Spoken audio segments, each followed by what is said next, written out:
Merci d'être venus si nombreux pour cette première représentation. Nous sommes ravis de vous accueillir pour ces 5e rencontres cinématographiques de la ville du Port. La ville est heureuse de vous accueillir ce soir. Personnellement, je suis très pressée de voir réalisation. Pour nous, l'école d'art, c'est très important ce partenariat avec le lycée, parce que ça contribue à cet esprit de campus qu'on essaie de construire avec la ville du Port, le campus Paul Vergès, l'enseignement supérieur artistique, qui est le seul sur le territoire de la Réunion. Chaque année, la magie opère.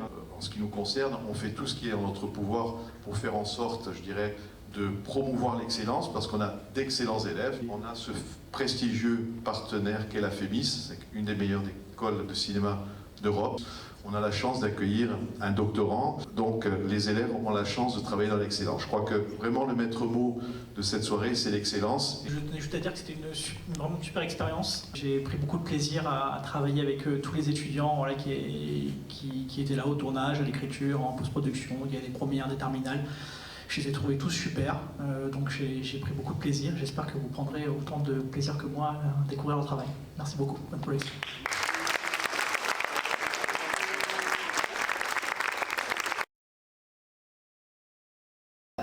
Vampire à Villers. Notre film a été imaginé par la classe de première générale en spécialité cinéma audiovisuel avec notre assistant technique Jean-Sébastien Farez.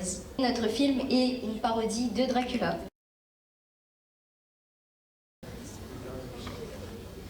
On avait trouvé des bons sons par rapport au début, à la scène, au son d'ambiance, tout ça. Et pour le piano, c'est Jean-Sébastien. Mais je tiens à dire que ça a été une bonne expérience pour moi parce que j'étais débutant. Il y avait un autre caméraman, par exemple Romario, et aussi Raphaël, qui m'a beaucoup aidé parce qu'il m'a appris beaucoup de choses sur le tournage par rapport à la caméra et au son. Et je tiens à remercier les profs. J'étais l'acteur principal, j'ai beaucoup apprécié ce rôle et j'avoue avec humilité que c'est beaucoup plus difficile que ça d'être acteur. Il y a vraiment le stress de se dire que tu peux oublier tes répliques et respecter l'émotion et ne pas rire dès qu'il y a un petit problème sur le plateau. Vraiment, c'était très compliqué. Réalisatrice sur le premier jour, donc j'ai dirigé toute cette petite équipe. J'ai fait le son avec Romario, j'ai été perchman et c'était une très belle expérience. C'était bien.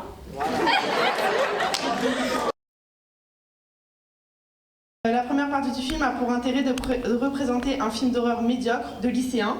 Irma incarne une menace féminine durant tout le film. Durant cette partie, vous pourrez observer un groupe d'amis en camping. Nous avons fait ce choix pour faire écho avec les films d'horreur clichés. Si le jeu d'acteur et les fautes techniques vous choquent, c'est totalement normal, c'est le but de cette première partie. Sur la deuxième partie du film, qui est bien sûr la meilleure partie vu que c'est moi qui l'ai réalisé. La seule manière pour qu'elle soit encore meilleure, c'était que j'étais acteur. Ou encore une fois, la deuxième partie du film. C'est une sorte de mise en abîme à un cinéma dans le cinéma. Dans ma partie qui est la meilleure, pas celle du Lucas, on a un mix des deux parties, donc c'est pour ça c'est la meilleure. On a donc la fiction qui s'incruste dans la réalité. Nous avons un hommage au personnage d'Irma Vep, donc qu'on a sur l'affiche et que monsieur a présenté mais que je vais mieux présenter. Donc Irma Vep est un personnage fictif qui a été inventé par Musidora dans le cadre de la création du sérial de feuillade de 1915 surnommé Les Vampires. Et donc c'est cette sorte de personnage mystique et mystérieux qu'on ne peut pas vraiment saisir et qui est donc ici interprété par notre très chère Thalia. Applaudissez. On a tous mis beaucoup d'efforts à faire ce film et il y a également un petit message féministe que vous comprendrez après visionnage. Vu qu'on voulait faire un film féministe avec une approche féministe à la fin, on s'est dit oh mais vu qu'il a un rôle de coach littéralement, du coup on va dire on va faire un petit message et tout en mode féministe, bam dans le dos et voilà. Les enfants retenez, tromper c'est pas bon, après on meurt. En termes de référence, on a parmi les 3 films de bac qui s'est inspiré de 2 personnages de 2 films différents, un qui s'appelle Edmond dans Irma Vep, la série qu'on étudie pour le bac, et un qui s'appelle Fausto dans la série Iviteloni. Et les deux, c'est des hommes à femmes. Du coup, je me suis inspiré, je suis un homme à femme. Chef régisseuse, donc c'est un métier pas très connu qui consiste à s'occuper de la logistique du tournage, des acteurs, de l'équipe technique. Si vos enfants sont encore présents et en vie, c'est grâce à moi. Au scénario de la première partie du film, J'ai été au montage, chef-op, voilà.